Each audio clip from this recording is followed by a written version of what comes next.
ta grâce, Seigneur, et pour la puissance du Saint-Esprit. Pour les miracles, pour les prodiges, tout ce que tu vas faire encore ce matin, ici dans l'église, dans les cœurs, et bien sûr dans les corps. Étends ta main, Seigneur. Étends ta main ce matin. Au nom de Jésus, Père. Amen. Amen. Oui, prendre place.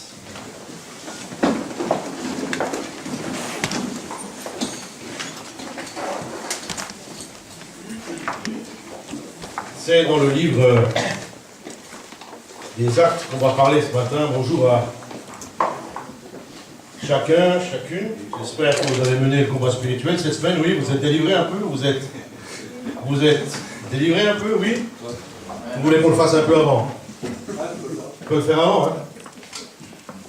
Je ne suis pas sûr que tout le monde puisse faire et se libérer de tout ce que le diable peut essayer de nous enlever. Non?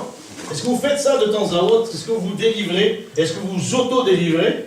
Est-ce que vous chassez les esprits impurs, mauvais, les sorcelleries, les magies, les incantations, les imprécations, les rites, les rituels, tout ce qu'on dit sur vous, tout ce qu'on fait sur vos enfants, tout ce qu'on fait sur vos familles, tout ce qu'on fait sur vos couples, tout ce que le diable fait? Quelqu'un un jour a pris un avion, un chrétien, un pasteur engagé a pris un avion, à côté il y avait un autre homme, et le repas est passé dans l'avion, et le gars d'à côté a dit non, moi je mange pas, et le pasteur lui dit mais vous mangez pas? Pourquoi vous mangez pas? Nous sommes des satanistes, nous jeûnons pour que les chrétiens tombent, pour que l'église. Et lui, il était pasteur, il entendait ça juste de sa bouche là, et il a compris, il a raconté ça à toutes les églises. Il a dit, il y a des gars qui sont contre nous. Il a compris, mais c'est pas les hommes, il ne faut pas regarder les hommes, il faut regarder au niveau des pouvoirs diaboliques qui sont contre l'église. Et nous avons ce devoir de temps à autre, je sais que c'est un peu bizarre, mais quelqu'un a dit un jour, les enfants ne doivent pas entendre ça, ou des choses comme ça. Mais un jour, je suis allé à l'hôpital, et des chrétiens étaient là, et une femme a accouché. Une femme a accouché, et quand elle a accouché, donc on l'a ramenée dans sa chambre, et quand on m'a donné le bébé qui avait 1 jour et demi, 2 jours, je ne sais pas combien, et quand j'ai vu, il y avait un esprit qui était sur lui. Un démon était sur lui, vous savez, on a le discernement des esprits, donc on voit de temps en temps les démons, et ce démon était sur le bébé comme ça. Et j'ai dit à la maman, regarde là, Chrétien, je reviens, il y a un démon là dans son corps là. J'ai dit, je suis sûr. Et le bébé a fait, et il est parti. Elle est partie parce qu'il y avait des esprits. Et les gens disent, non, il n'y a pas de démon. Mais non, on est des chrétiens. Vous savez, certaines églises aujourd'hui qu'on a visitées disent, il n'y a pas de démon chez les chrétiens. Il n'y a pas d'esprit. Alors, il y a un problème. Si vous croyez ça, alors vous êtes dans l'erreur. Hein. Il faut reprendre des choses au début et revoir un petit peu les choses qui se font, qui se disent et ce qui se pratique. Et s'il y a des malades, s'il y a des gens qui ont du mal, des gens qui n'arrivent plus à avancer, des gens qui souffrent, des gens qui sont fatigués, peut-être que tu es simplement attaqué. Peut-être que tu es simplement soumis à des puissances démoniaques. Je pourrais raconter, on est dans le combat spirituel, je pourrais raconter des choses absolument, mais démoniaques, des enfants qui ont parlé comme ça. Qu'est-ce que tu fais là? Et je suis revenu pour eux. Qu'est-ce que tu fais là, moi? Et on a dû chasser des... Pourquoi? Parce qu'il y a des démons qui entrent dans les corps, mais les gens disent non, il ne faut pas raconter ces choses-là. Il ne faut pas raconter ces choses-là. Mais quand vous voyez des gens qui tombent au sol, qui crachent des glaives. Mais pourquoi? Pourquoi on attend d'être dans une église? Il faut le faire à la maison. Il faut proclamer le nom de Jésus. Il faut détruire les œuvres de Satan. Il faut détruire la sorcellerie qui est contre vous. Il faut détruire... Il y a des gens qui n'arrivent jamais à se marier. Ils se marient jamais. Et quand ils trouvent un mec, le gars, il fuit au bout d'une semaine. Non, je me demande pourquoi. Et on dit à la fille, ouais, mais t'as un problème dans ta tête, ma fille. Mais non, t'as pas un problème. C'est des puissances démoniaques. Et il y a un gars qui reste toujours. Il n'arrive pas à trouver une femme. Il n'arrive pas à avoir des enfants. Il n'arrive pas à avancer normalement. Il n'arrive pas à comprendre les choses. Et on se demande encore pourquoi. Et on va avoir un psy, le dixième psy, le psychologue, psychiatre, psychopathique, le psychotruc, le psychomachin. Et on n'arrive toujours pas. Et 20 ans après, le gars, il va avoir toujours son pasteur. Et il lui dit, pasteur, je suis encore malade. Mais au nom de Jésus-Christ, c'est ça qu'il faut là, c'est là la guérison. C'est au nom de Jésus, sors. Sors de mes enfants, lâche mon couple, lâche mes enfants, lâche ma vie privée au nom de Jésus-Christ. C'est ça qu'il faut pratiquer. C'est ça qu'il faut faire à la maison. Il ne faut pas attendre qu'il y ait un ministère qui vienne et qui hurle après un micro et qui chasse des démons et que les gens tombent au sol. On aime bien que les gens tombent au sol. Ça prouve au moins qu'on est des chrétiens. On s'en fout, ça. On n'a pas besoin qu'on prouve qu'on est des chrétiens. J'en ai rien à foutre qu'on dise que je suis chrétien ou pas. Ce qu'il faut, c'est que les gens soient délivrés. Amen. C'est que quand quelqu'un vient dans une église, il saute de joie. Ce matin, c'est une louange de puissance. Autre. Eh bien, ça fait du bien un peu de louange, la vraie louange, hein, où on a le droit de chanter. Parce que dans certaines églises, on n'a pas le droit. On est sclérosé. Alors il est temps qu'il y ait enfin une église comme celle-ci, comme vous avez, il ne faut pas changer les choses. Et comme disait le frère ce matin, laissez le Saint-Esprit agir. Laissez l'Esprit de Dieu agir.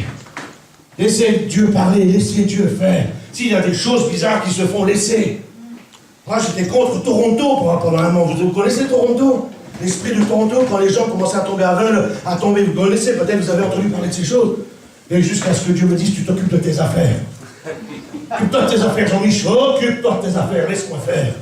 Puisque moi j'ai été pris par ces crises de fou rire, comme à Toronto ils avaient. Et moi qui étais contre ça, Dieu m'a dit, regarde ce que je vais faire de toi. Et il m'a fait rire. Dans l'église, t'as l'air fin, quand toi-même t'es touché par ça. C'est pour ça que s'il se passe des choses dans l'église ici, s'il y a des manifestations bizarres, s'il y a des choses que vous ne comprenez pas, n'essayez pas de juger ou de constater, vous vous taisez. Il y a un pasteur, il y a des anciens, il y a des responsables, ils n'ont qu'à faire leur job. Mais vous, laissez, ne critiquez pas, ne jugez pas. Si quelqu'un tombe, si quelqu'un crie, si quelqu'un fait le lion, si quelqu'un fait le serpent, vous regardez, vous priez un point. C'est tout, parce que l'église de demain, c'est une église où il y aura des manifestations. Amen. Vous verrez ça. Vous verrez ça. Vous verrez ça. La seule chose, c'est de laisser l'Esprit de Dieu agir et faire. Dans certaines églises, on n'a pas le droit. C'est interdit. On fait 18 quand quelqu'un tombe.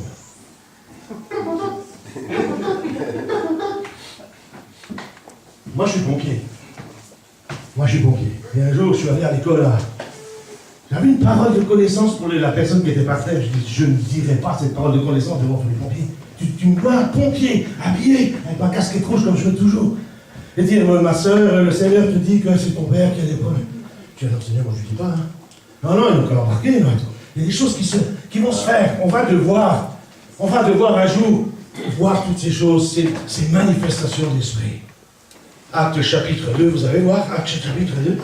J'espère que vous êtes des chrétiens qui êtes vivants, qui êtes pleins de foi, qui êtes pleins d'amour, qui êtes remplis du Saint-Esprit, et qui êtes baptisés du Saint-Esprit. Il y en a qui disent, ouais, mais quand on a le Saint-Esprit, on est baptisé du Saint-Esprit, on ne va pas rentrer dans les polémiques. Mais Acte 2, 3 et 4, il y a marqué des langues semblables à les langues de feu leur apparurent séparées les unes des autres et se posèrent sur chacun d'eux. Ça veut dire que chaque chrétien, chaque croyant, chacun qui va accepter Jésus-Christ, chacun qui va se convertir, chacun qui va naître de nouveau, va recevoir de la part de Dieu une flamme.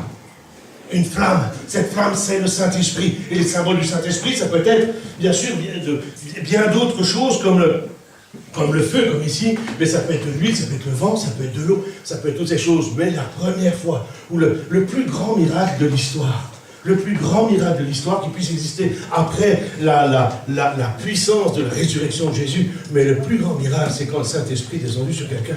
Vous avez déjà vu le Saint-Esprit descendre sur des gens? Est-ce que vous avez déjà vu ça, un Saint-Esprit descendre sur quelqu'un? Alléluia. Je voudrais vous encourager. Il faut que je vous raconte des trucs, vous soyez encouragés. Il ne faut pas rester tout bête. Il ne faut pas rester tout plat. Il ne faut pas rester tout endormi. Il faut encore aller plus loin que vous êtes. Plus loin que vous êtes. Quand le Saint-Esprit, c'est ça le plus grand miracle de l'histoire. Et le plus grand drame de l'histoire, c'est quand les pasteurs ou certaines églises ne laissent plus le Saint-Esprit faire. Ça, c'est le plus grand drame de l'histoire. Mais le plus beau miracle de l'histoire, c'est quand le Saint-Esprit descend chez quelqu'un et dans une personne. Et moi, j'ai eu la grâce de vivre des micro-réveils. Je les appelle des micro-réveils. J'espère que vous allez vivre ça. J'espère que vous allez adhérer à ça. J'espère que vous allez marcher avec ça. Quand le Saint-Esprit descend dans une salle et que tout le monde est touché par le Saint-Esprit et qu'il n'y a aucun chrétien dans la salle, ce sont tous des païens. La musique est païenne, tout est païen. Étant au milieu de tous ces païens, environ 130 personnes, à Crugé, vous verrez ça en Bourgogne, là-bas, je devais lire un petit texte pour ma soeur. Et quand j'ai regardé, quand j'ai ouvert la Bible, chapitre 1 de la Genèse, je voulais lire simplement que Dieu et le Saint-Esprit est descendu comme ça, il est descendu sur les gens. Et tous les gens étaient remplis du Saint-Esprit. Et les vieux copains de mon père disaient, ils confessaient leurs péchés. J'espère que ça va arriver dans nos régions. j'espère que ça va arriver dans les églises. On dira, j'étais à l'école biblique. À l'école biblique, c'était 90 pasteurs qui étaient là. Et j'ai commencé à prendre ma guitare. Et quand j'ai pris la guitare, et tout d'un coup, le Saint-Esprit a rasé. Il m'a rasé comme ça. Et tout le monde était par terre. Les femmes et les hommes, les pasteurs, les pastorettes et tous les pasteurs, machin, ils étaient tous par terre, en train de pleurer, en train de crier, en train de dire pardon Seigneur. Et le directeur de l'école biblique, il a ouvert la porte, il a regardé ça. Tout le monde était par terre parce qu'on était visité par le Saint-Esprit de Dieu. Et j'attends ça que je sois visité par le Saint-Esprit. Il ne faut pas que ça se passe une fois ou l'autre, il faut que ça vienne dans l'église. Et pour ça, il y a quelque chose. On a reçu de Dieu quelque chose. Il va falloir l'entretenir. On a reçu de Dieu une flamme. On a reçu de Dieu un feu. Il y a quelque chose dans le cœur qu'on reçoit. Moi, je me souviens quand je me suis converti. Je me souviens, j'étais une tête de mule, j'étais une crapule, je fumais 3 paquets de cigarettes, je me baladais avec ma bouteille de Bourgogne à la main, et je buvais comme un trou, et Jésus m'a libéré de tout ça. C'est ça que je sais qu'on est dans le monde, je sais qu'on sort du monde. Et quand le Saint-Esprit est descendu en moi, j'ai eu des visions, et pendant 3 jours et 3 nuits, j'ai pleuré sur mes péchés. Et le plus petit péché, le Seigneur m'a montré. Un jour, j'étais jeune, peut-être 6 ou 7 ans, et ma soeur Corinne était toute petite, et je n'ai pas aussi une tarte dans la figure comme ça, comme mon père n'était pas là. Mais une de ces baffes, et cette vision, le Seigneur m'a ramené quand j'avais 30 ans. Il m'a dit, là, t'as péché, t'as tapé ta petite sœur. Vous croyez quoi? Le Saint-Esprit veut nous convaincre de péché, de justice, de jugement. Mais nous sommes ici tous des convertis. Nous sommes ici tous des gens qui ont reçu de Dieu le feu de Dieu. Et ce feu, il va falloir l'entretenir. Parce que si vous laissez le feu mourir, moi je suis pompier, je sais ce que ça veut dire. Je sais comment on éteint un feu, mais je sais aussi comment on entretient un feu. Je sais comment on entretient un feu. Et le feu que Dieu nous a donné, on doit l'entretenir. Parce qu'il peut se perdre. Il y a des chrétiens qui pleurent tout le temps, qui n'arrivent jamais, parce qu'ils ont... Oui, ça peut quelqu'un, oui, tu vois, ils font des trucs comme ça, ils font des trucs comme ça. Mais c'est pas ça, c'est pas l'extérieur, c'est à l'intérieur. Et c'est ce feu-là que je parlais ce matin. C'est le feu que tu as reçu le jour où tu as dit oui à Jésus. Et tu l'as confirmé par ton baptême à la bravée. Alors ils ont reçu du feu, effectivement. Et c'est à ce moment-là seulement qu'ils pouvaient exercer un ministère. Il y en a qui veulent exercer des ministères sans le feu. Ouais. Les fils de Shira, ils ont essayé. Ah ouais, mais les démons sont... Moi, j'ai vu des transferts de démons. Vous savez, vous sachez un démon ici, dans une salle, il passe, il sort d'un corps, il fuit, je le vois passer comme ça, et remonte dans le corps d'un autre. Et cette personne, elle tombe étouffée. Et tout ça, j'ai vu. Fais attention à ce qu'on fait. Fais attention à ce qu'on fait. Et c'est ce qu'il faut, ce qui se passe dans les églises. Il faut qu'il y ait des manifestations de la puissance de Dieu. Il ne faut pas se contenter des petites choses. Il ne faut pas se contenter des petites choses. Il faut aller dans les grandes choses. On n'arrête pas la 6e, on ne s'arrête pas la 5e, on ne s'arrête pas la 4e, on ne s'arrête pas au lycée. On doit aller jusqu'à master, on doit aller jusqu'à plus que master. Il faut aller très loin là dans les choses de la foi. Mais s'il n'y a pas le feu à l'intérieur, s'il n'y a pas quelque chose qui brûle en toi, alors tu n'iras pas loin, tu vas rester sec. On va te regarder comme ça, on dira, oh bah celui-là il s'assied toujours à la même place, on va rien lui demander, parce qu'il n'a rien dans sa vie, il n'a rien dans son cœur. Mais il faut quand même lui dire frère, on doit quand même l'aimer, c'est sûr. Mais je dis ce matin, il faut réanimer la flamme qui est en toi. Il faut l'entretenir, la réanimer, revenir avec ça. Alors, des langues sans verbe. Ouais. Vous savez le drame aujourd'hui? Vous savez que je visite des églises, je m'amuse un peu, hein, puisque je suis pasteur de nulle part. Donc je m'amuse de voir des églises. Et le pasteur est bientôt devenu le chef des chefs, hein? Dans certaines églises, il est le roi des rois, hein? Mon Dieu! Quand il se pointe à la chair, c'est le roi des rois qui arrive, plus personne n'a le droit de dire quoi que ce soit, il y a une prophétie, non. Il parle de non. Non, il est tombé, fait que 18. Ça ne va pas, fait que 15. Il y a aussi le 17. Et si ça ne va pas, fait que 112, c'est international. Parce que le pasteur est devenu le chef. Parce que les commandants sont là. Mais ça, c'est pas l'église. Jésus a dit, je bâtirai mon église. C'est moi qui vais la bâtir, avec des hommes comme nous. Mais je vais bâtir mon église. Et s'il y a quelqu'un qui prend ma place, un jour il va se faire pousser. Et force est de constater qu'il y a beaucoup trop de rois des rois dans les églises, et des chefs. Soyez pas chef, soyez humble. L'humilité précède la gloire. L'orgueil précède la chute. L'orgueil précède la chute, elle t'emmène en bas. Elle t'emmène en bas.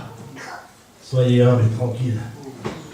Soyez humble et tranquille et surtout, souvenez-vous ce matin, vous avez le feu que Dieu vous a communiqué. Vous avez Matthieu 16, 18. C'est pas la peine de le mettre, je te dis Pierre, je bâtirai mon église. Vous avez Acte 9, 31, l'église était en paix et s'accroissait par l'assistance du Saint-Esprit. Ben, les gens disent, mais t'as rien fait. C'est le Saint-Esprit qui fait les choses. Pour autant, tu laisses le Saint-Esprit faire. Mais aujourd'hui, on le laisse à la porte. Des lampes de feu, des flammes de feu séparées. Ça veut dire que chacun a reçu quelque chose de Dieu. Ce que j'ai reçu, tu n'as pas reçu, Jean-Jacques. Mais ce que tu as reçu, je n'ai pas reçu, Jean-Jacques. On a tous reçu quelque chose de différent, qui correspond à notre passé, qui correspond à notre ADN spirituel. Et des choses que tu as reçues, tu dois les travailler avec.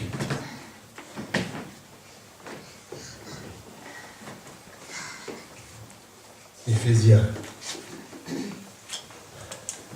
chapitre 4, verset 30. Éphésiens, chapitre 4, verset 30. N'attristez pas le Saint-Esprit, vous pouvez avoir le feu à l'intérieur, l'attrister parce que vous vous comportez comme des ânes. Hein. Franchement, il y en a, ils font peur. Hein. Franchement, vous êtes des fois avec des chrétiens, ils sont bizarres. Mais ils attristent le Saint-Esprit. Mais quand tu lui dis de t'attrister le Saint-Esprit, ils disent non. Mais il faut se souvenir que le Saint-Esprit est un des symboles du Saint-Esprit, c'est la colombe. Et la colombe est à peine tu t'approches d'elle, si tu n'es pas tout doux, elle recule. C'est un des symboles qu'il faudrait faire prêcher, la colombe. La douceur, la blancheur, le respect, le Saint-Esprit a aussi ce sens. N'attristez pas le Saint-Esprit de Dieu, dans lequel vous avez été scellés pour vous. Attention, vous avez quelqu'un à l'intérieur. Vous avez quelqu'un à l'intérieur. Vous avez aussi 1 Thessaloniciens, chapitre 5, et verset 19. 1 Thessaloniciens, chapitre 5, et verset 19.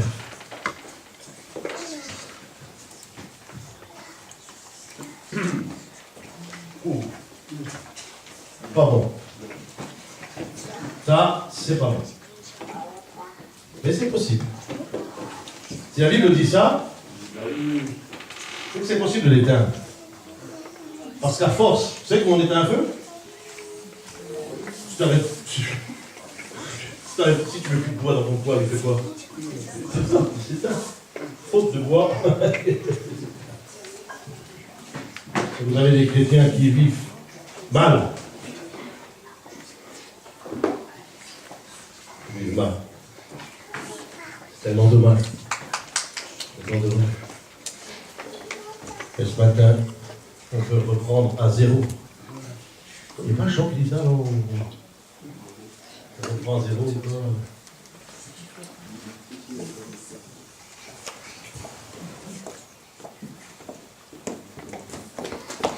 J'ai noté ces choses. Le feu est le résultat d'une combinaison, d'une association de 3 éléments. Donc s'il y a du feu dans votre vie, et vous l'avez, vous avez donc 3 éléments. Un combustible, un carburant et une étincelle. Et quand on est pompier, on étudie ça. Donc on a un triangle.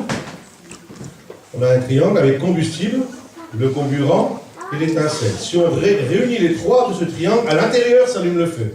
On note, c'est ce qu'on fait les pompiers. Quand on arrive sur un feu, on a plusieurs possibilités. Soit on l'étouffe, donc on enlève l'oxygène.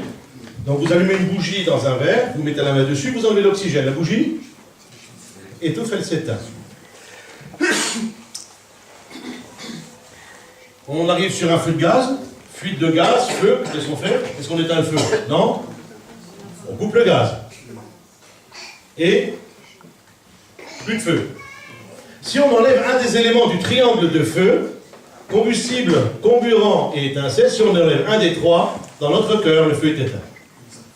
Et c'est pour ça que nous devons entretenir le feu que Dieu nous a donné, c'est-à-dire le Saint-Esprit de Dieu. On doit l'entretenir. Alors qu'est-ce que... Donc vous avez retenu ça, la réaction chimique de la combustion, c'est donc ces 3 éléments, le combustible, le carburant et... vous prenez un briquet. Vous prenez un briquet. Un briquet, je sais pas. Je sais plus le feu. C'est vrai. Voilà, c'est quoi ce truc-là? Si, non, mais c'est comme le temps. Ah ouais, ça y est. Voilà. Alors là, vous avez vraiment ce qu'il y a de plus simple. Vous avez l'étincelle, vous avez l'oxygène dans l'air, et vous avez le combustible qui est le gaz. Si vous avez les trois réunis, j'ai réuni tous les trois, ça c'est brûlot, sinon moi ça ne mange pas bien. Voilà, ça fonctionne. Donc j'ai réuni les trois éléments, et ces trois éléments amènent le feu. Et c'est avec ces trois éléments-là que je vais vivre une vie chrétienne équilibrée, puissante et glorieuse. Ces trois éléments-là. Alors le premier élément, c'est le combustible. Soit le gaz, soit le mazout, soit le combustible. Qu'il soit liquide, solide ou gazeux, c'est le combustible. Alors qu'est-ce que le combustible dans la parole de Dieu? Le combustible, c'est la chose la plus principale, la plus... Qu'est-ce que vous voyez de principal dans la parole de Dieu? Qu'est-ce que vous voyez de principal, où on ne peut pas passer à côté? Le combustible. Je vous dis, par exemple, à Corinthiens 13, vous allez me dire... l'amour. Parce que si tu n'as pas l'amour, tu n'as rien. C'est le combustible. Romains 13,8, par exemple, Romains 13,8 dit « Ne devez rien à personne, si ce n'est de vous aimer les uns les autres, car celui qui aime les autres accomplit la loi. » Nous devons nous aimer les uns les autres. Ça entretient le feu de Dieu qui est en nous. Si tu as quelque chose contre quelqu'un ce matin, avant que je continue, si tu as quelque chose contre quelqu'un ce matin, il faut régler. Que ce soit dans l'église et surtout dans l'église. Si tu as quelque chose contre quelqu'un, si quelqu'un dit quelque chose qu'il ne fallait pas, ou quelque chose va le voir, puis on arrête. Moi, je vais conserver le feu et entretenir le feu qui est en moi. Mais ne gardez pas quelque chose de mauvais en vous. Si vous n'avez pas ça, si vous ne voulez pas le faire, alors vous êtes en carence spirituelle. Il vous manque quelque chose. Je sais que c'est pas facile d'aimer tout le monde. Hein.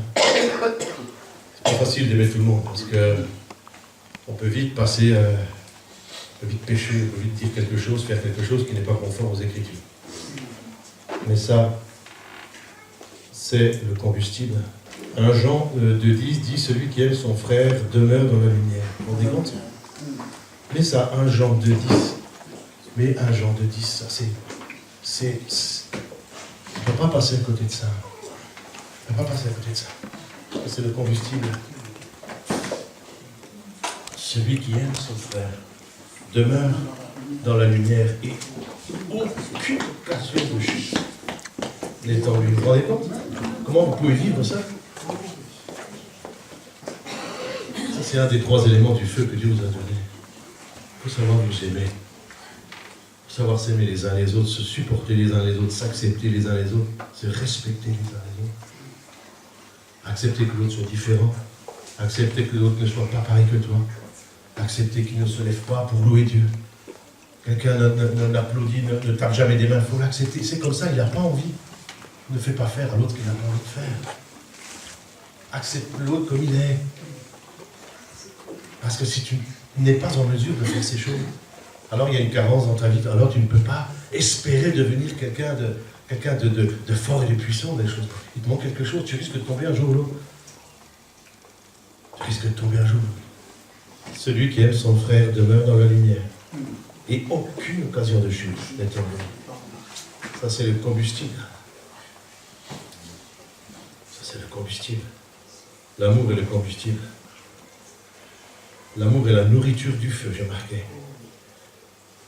L'amour est le feu se nourrit de l'amour que tu as pour les autres. Parce que Dieu est amour. Dieu est amour. Je vous en prie.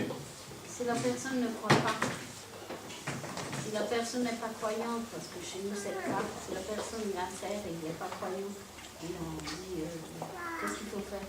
On ne peut rien faire, c'est nous qui devons aimer l'autre, c'est tout. Oui, mais si l'autre si ne vient pas vers nous... Vous laissez, il faut que votre cœur aime l'autre. Oui, mais nous on aime, mais c'est lui qui vient par vers nous. Alors vous faites votre devoir, c'est tout, pas plus. Vous ne pouvez pas forcer l'autre à venir. Moi, dans ma famille, si vous rencontrez ma famille, vous allez pleurer. C'est des dingues, hein. C'est pas grave. Chez nous, c'est pareil. Chez nous, c'est pareil. Mon frère, récemment, il nous a fait toutes des histoires. Des histoires. Faut l'aimer, c'est pas grave. Faut l'aimer. Mais c'est difficile. Je sais, madame, que c'est difficile. J'ai vu la même chose. Cette semaine, j'ai vécu. Mais, dans notre cœur, nous devons aimer. Si moi, j'aime l'autre, si j'ai de l'amour pour l'autre, alors je suis gagnant. Si l'autre ne m'aime pas, c'est son problème. Mais moi, mon cœur doit être en paix. Amen. Maintenant, si quelqu'un ne m'aime pas, je m'en fous, hein, franchement. C'est pas mon problème, hein, pasteur? Oui. De toute façon, je vais rentrer à midi, je vais manger, je vais jouer avec Maïvan à nous. Dans une quinzaine de jours, il y a un deuxième bébé qui arrive. Donc, il y a de quoi faire. Et je crois que l'amour, c'est quelque chose de merveilleux. Ah oui. C'est vraiment quelque chose de merveilleux. Ça, c'est le combustible. Et c'est pour ça que ça commence. Parce qu'on cherche, nous les pompiers, quand il y a un feu, on cherche d'où vient le feu. On va chercher la source du feu. On remet nos aérines, on met, on s'attache avec des cordes, on monte. On entend d'autres trucs là. Où est le feu? Il est où? Il est où le feu? Il est où? Il est où? Et on cherche le feu. Des fois, c'était très grave. Le feu, c'est dangereux. Il faut l'avoir, le feu de Dieu, il faut l'avoir. Celui qui aime son frère. Alors aimer, c'est une décision. Hein. C'est pas quelque chose qui va venir d'emblée comme ça, qui va couler de ses eaux. Hein. C'est ce matin, tu vas prendre la décision avant de quitter la salle. Tu vas pas dire non, jeudi matin à 19h, je vais aller voir mon... Non, mon gars, même pas dans tes rêves. Écoute, il faut aimer. Et c'est aujourd'hui que tu vas prendre la décision d'aimer. Ben oui. Pourquoi tu vas reporter à demain ce que tu peux faire aujourd'hui? Tu crois que demain tu vas avoir le temps de lui téléphoner? Ça fait 10 ans que tu l'aimes pas et tu dis non. Aujourd'hui, là, tu vas faire le numéro de téléphone. Après, vous allumez vos téléphones et vous téléphonez à ceux que vous n'aimez pas, d'accord?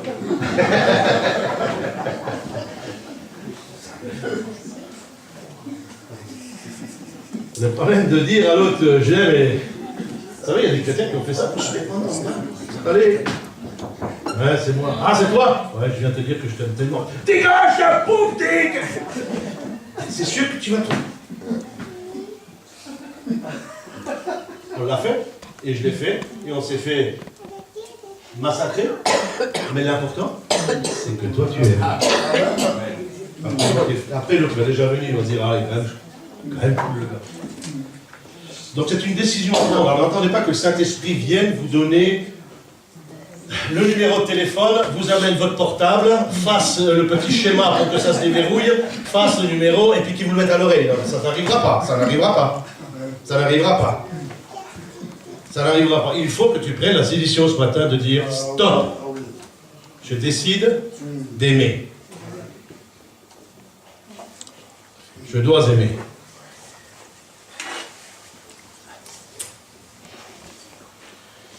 Le combustible, c'est donc l'amour. Parce que si vous n'avez pas l'amour, vous n'êtes rien et vous n'avez rien. Quand bien même vous parleriez la langue des anges, vous donneriez tous vos salaires à des gens qui ont faim, si vous n'avez pas l'amour, vous n'avez rien. Ça, c'est le combustible. Le comburant, c'est l'oxygène qui est dans l'air. C'est le deuxième du triangle. On a vu le combustible, c'est l'amour. Le deuxième, c'est le comburant, c'est l'oxygène que nous avons, que nous respirons. La composition de l'air, c'est 78% d'azote, c'est 19% environ d'oxygène, et le reste, c'est 1% de gaz, de 3 gaz différents. Et il y a donc cet oxygène, à peu près 20%, on va dire 19, quelque chose. Et c'est cet oxygène qui fait que la flamme reste allumée. Mais qu'est-ce que le comburant dans la parole de Dieu? Qu'est-ce que l'oxygène? Il y a des gens qui étouffent, des chrétiens qui étouffent. Il y a des chrétiens qui étouffent, qui étouffent littéralement. Ils sont étouffés par les choses d'église, étouffés par les choses de la parole. Ils n'arrivent plus. Ils étouffent parce qu'ils n'ont pas ce feu qui est restauré dans leur vie. Et c'est absolument nécessaire d'avoir du comburant pour maintenir le feu en vie. Si vous ôtez l'oxygène, alors c'est terminé. Alors, je me suis penché sur la question, qu'est-ce que le comburant? Le comburant, c'est la communion que tu as avec Dieu. Oups. Le combustible, c'est l'amour. Mais le comburant, c'est la communion que nous avons avec le Seigneur. Et la communion, c'est la relation que tu as avec Dieu. C'est ça. Qui dit communion, on n'arrive pas trop à comprendre, mais la relation que tu as avec Dieu va faire que tu as le deuxième élément qui représente le triangle du feu. Le comburant, c'est la communion que doit avoir un croyant avec son Père. 1 Jean 1 à 4.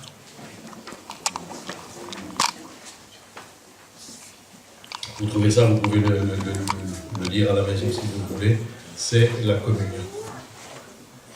La relation. Et ça, c'est l'oxygène. C'est l'oxygène. Sans oxygène, tu peux pas, tu vas t'écouler. Sans oxygène, tu t'écoules. La communion avec Dieu étant fait et avant tout notre relation avec le Père. Être en communion et être en relation avec Dieu va faire que nous avons et nous commençons à avoir un feu intact. C'est le deuxième élément, c'est le comburant.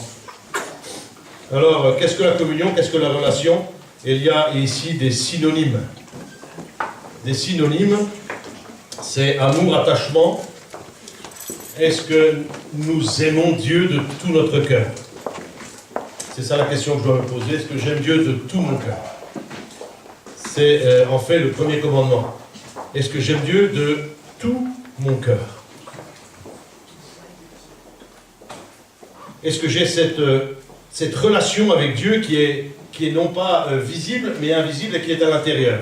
Est-ce que je peux parler avec Dieu couramment? Est-ce que je parle avec le Seigneur? Est-ce que j'ai une relation et une communion avec lui? Ça, c'est important. C'est très important d'avoir cette communion et cette relation avec le Seigneur. Alors, si ce n'est pas le cas aujourd'hui, si tu as perdu la relation, on peut perdre cette relation. Est-ce qu'il y en a parmi vous qui ont perdu la relation? Ou la communion? Est-ce que quelqu'un peut dire, quand je prie, je ne sens plus rien? Est-ce que quelqu'un peut dire, quand je prie, je ne suis pas sûr qu'il m'entend? Est-ce que tu peux dire ce matin, moi je ne suis plus sûr du tout de la prière? Est-ce que tu dis ce matin encore, je ne sais plus trop où j'en suis? J'ai perdu le fil, ou j'ai perdu le Père, ou j'ai perdu la foi. On peut vivre notre foi en ayant perdu la foi, vous savez ça?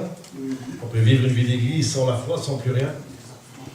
Parce que lorsqu'on prie, on n'est plus sûr que Dieu va répondre. Et puis il y a un grand pourcentage de chrétiens qui ont perdu leur relation et leur communion parce qu'ils n'ont pas su passer à travers les épreuves. Et ils n'ont pas pu, ils n'ont pas su, ou on ne les a pas assez aidés. Et si cette communion n'est pas restaurée, cette relation n'est pas restaurée, alors tu vas sombrer. Et tu vas sécher. On priera tout à l'heure pour ceux qui ont des difficultés comme ça.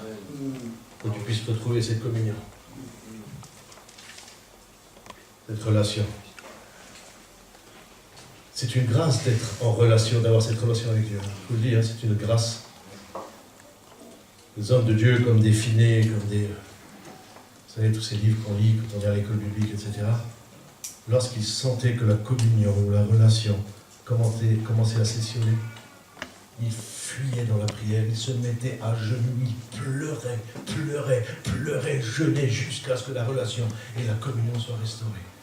Parce qu'ils ne pouvaient pas vivre sans la communion avec Dieu et relation. Hein? Oui. Si on prie pour quelqu'un comme vous dites, et l'autre ne réagit pas, il nous dit dégage, j'ai pas le temps,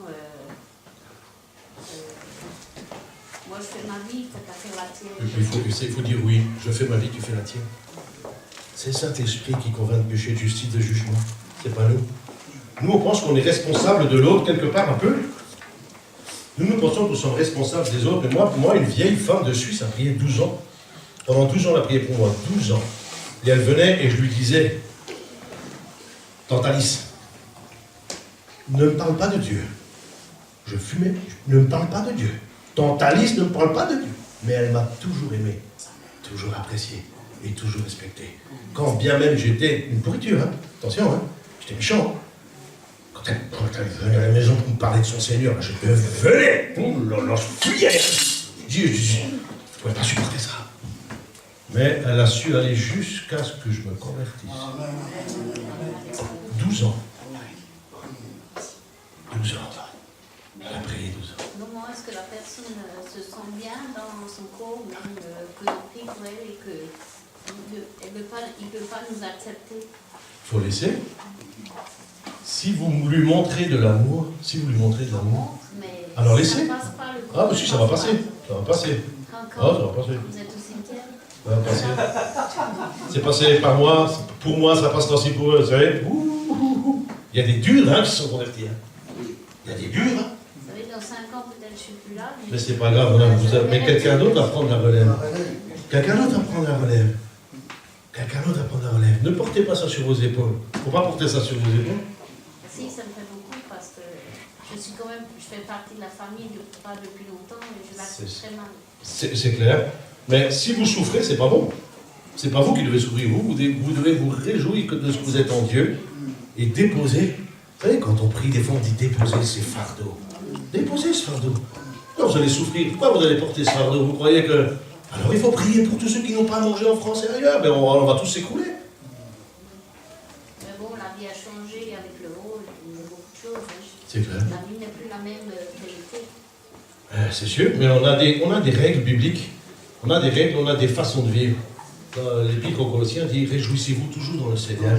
Je vous le répète, réjouissez-vous. Ne portez pas ça. Par contre, priez pour.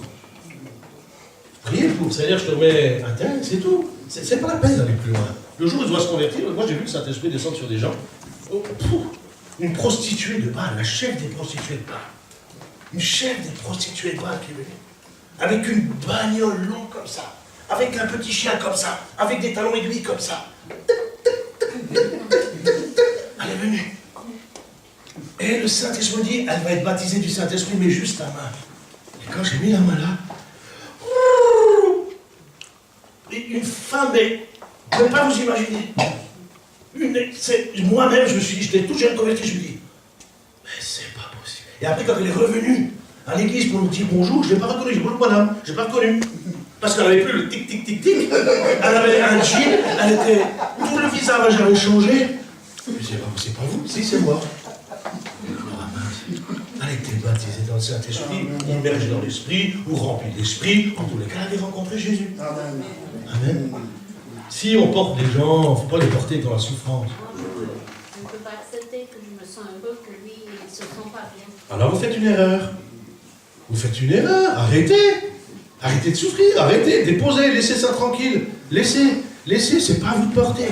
Il y en a un qui a porté, c'est celui qui est monté sur la croix. Il a porté. Je ne peux pas dire c'est un voisin ou un copain, une copine, c'est quand même quelqu'un de la famille. Mais laissez. Laissez. C'est pas à vous de souffrir. Ce serait dommage que vous souffriez. Pourquoi vous allez souffrir? Ça va changer quelque chose, la souffrance? Ça va changer quelque chose, l'angoisse ou la... Laissez faire. Le comburant, le combustible et l'étincelle. Et cette relation avec Dieu, c'est quelque chose de merveilleux parce qu'elle donne de l'assurance quand on prie. C'est une liaison, c'est un lien qu'on a avec le Père. C'est ça qu'il faut travailler.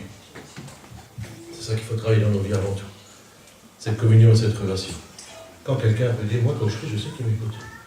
Je n'ai pas dit qu'il répond chaque fois, je dis que quand je prie, je sais qu'il m'écoute. Je dis quelque chose. Et qu'est-ce qu'on se sent bien quand on sait qu'on est en communion avec Dieu, en relation, l'autre va peut-être dire, ouais, mais t'as fait un scouchouya. Ça, en arabe, on dit un scouchouya. Moi, je suis africain, je suis bien au rang en Afrique, en Algérie. Alors, je sais aussi, je suis à pied noir. Vous connaissez le pied noir? Eh bien, j'en suis un. Les Arabes disent, un scouchouya, ça veut dire tais-toi un peu. Tais-toi. Moi, j'ai ma relation avec Dieu, tu l'as, Jean? Amen. D'avoir cette communion, cette relation avec Dieu, ça change toute une vie.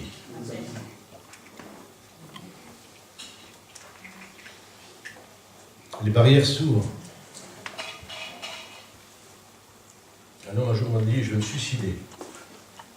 Si tu achètes ce bâtiment, je me suicide. s'est jamais suicidé. Hein.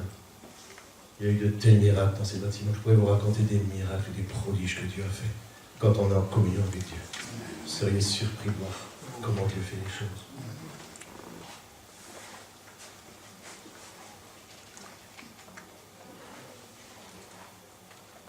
Mais quand on prie pour lui et qu'il n'agit jamais, quel sens ça fait? Ils ont prié pour lui, on l'aime, tout comme vous dites, mais... Ne faites rien d'autre. On prie des années, mais ne réagit jamais. Demandez à Tantalis, hein. Tantalis, elle aurait pu. Tantalis, elle m'invitait tous les dimanches à manger. Elle priait, moi je ne priais pas.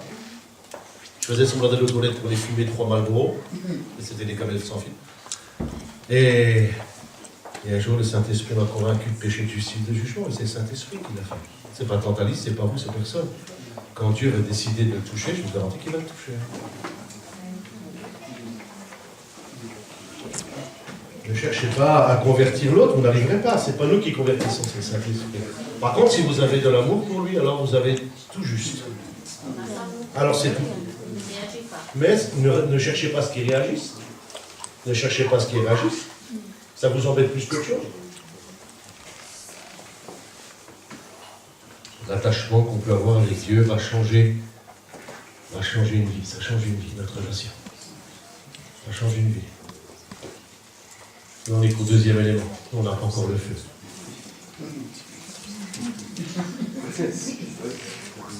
On a la relation, on a l'amour. Tu me donnes un champ incendie ou quoi? Non, je t'en ai demandé un. Qu'est-ce que tu fais? Ah ouais, c'est super. Ah si, tu m'en as donné un. Attendez, c'est bon, monsieur. Merci beaucoup.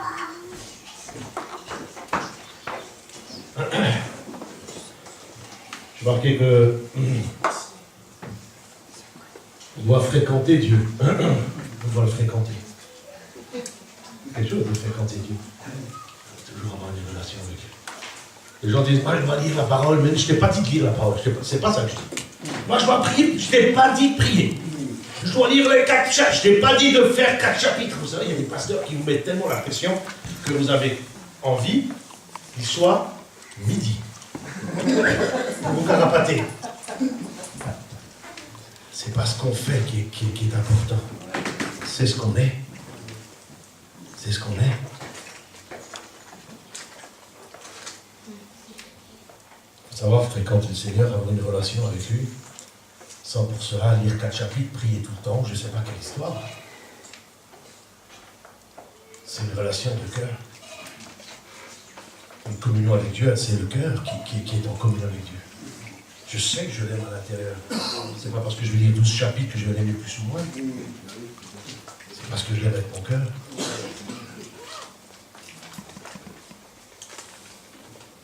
Je suis passé par des moments très douloureux dans la vie chrétienne de ma vie de pasteur. Un jour, on m'a même convoqué. Convoqué. Jean-Michel, viens là. Alors je devais m'asseoir là. Il y avait 3 pasteurs là. Et ils m'ont jugé. Passé au jugement. On se verrait toute ma vie. Mais si tu as une relation avec Dieu, ce que l'autre va te dire, tu vas l'écouter. J'ai repris mon sac et je suis parti. Avec les larmes aux yeux, bien sûr, parce que ça fait mal. Et quand tu as une communion de relation avec Dieu, tes larmes sont vite séchées. Vite séchées. C'est vrai, cette relation avec Dieu.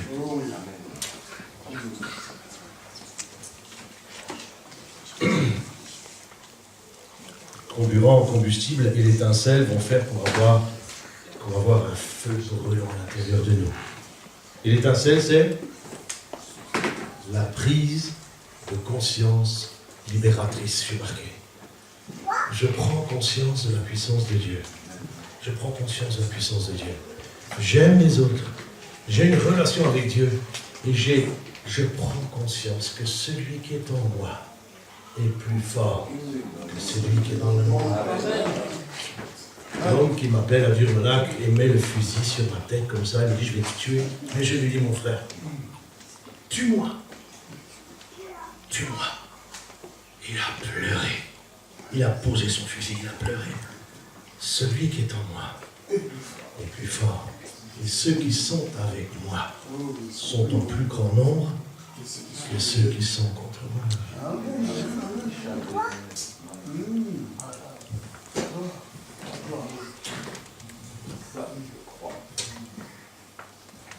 Cette prise de conscience libératrice, c'est quand je suis conscient de la puissance de Dieu.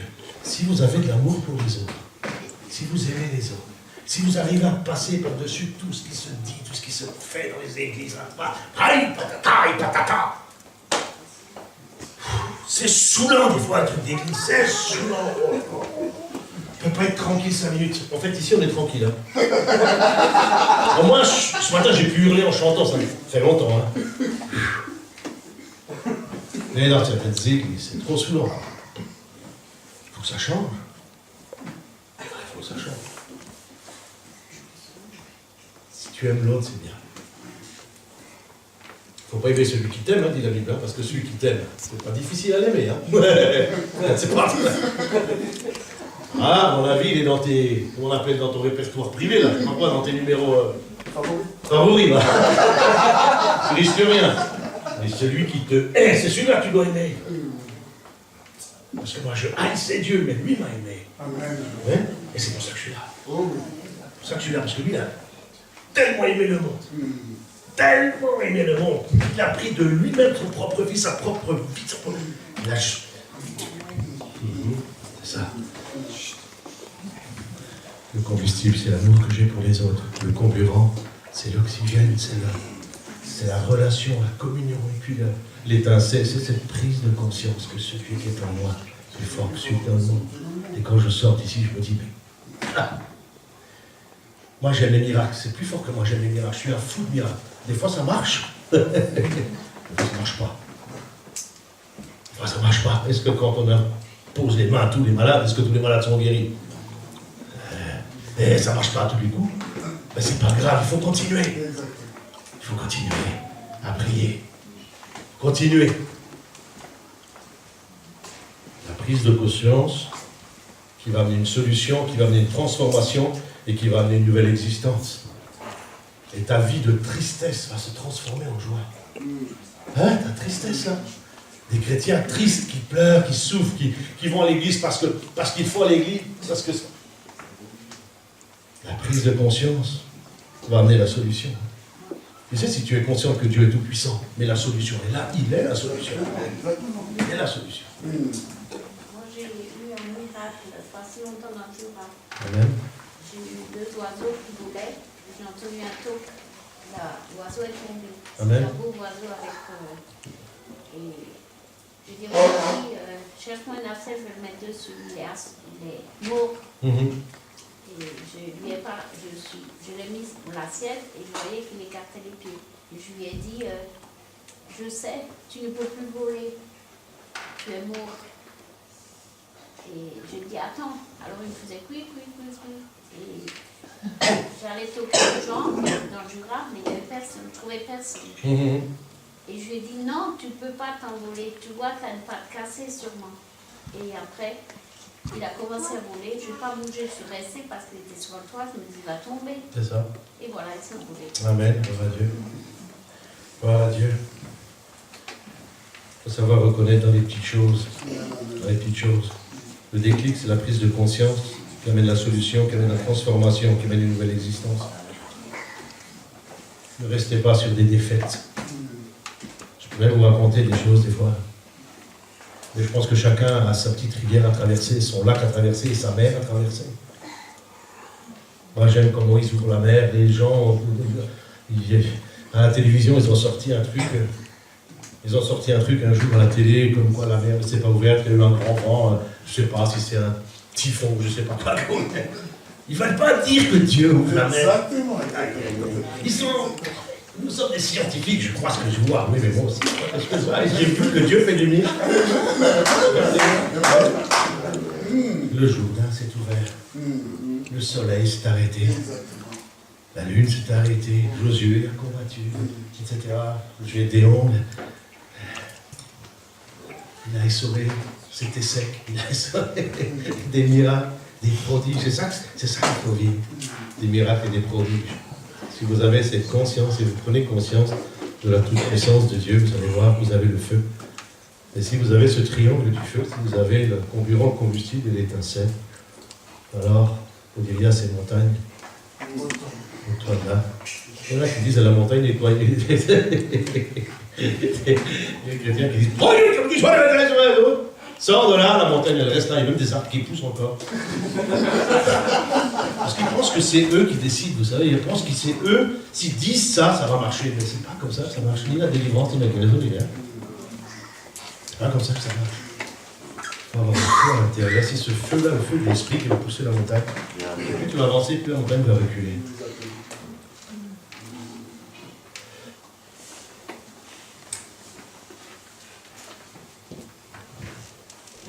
Est-ce qu'il y a des questions sur la puissance de Dieu ou des choses comme ça?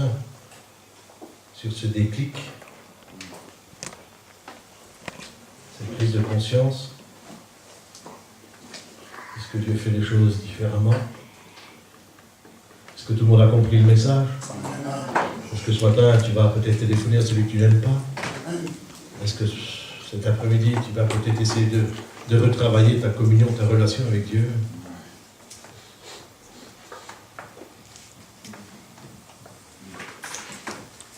Et est-ce que tu vas prendre conscience de ce qui est devant toi, ce qui est mauvais, ce qui est dur, ce qui est difficile? Et si tu n'y arrives pas, c'est peut-être parce que le feu qui est en toi est un peu...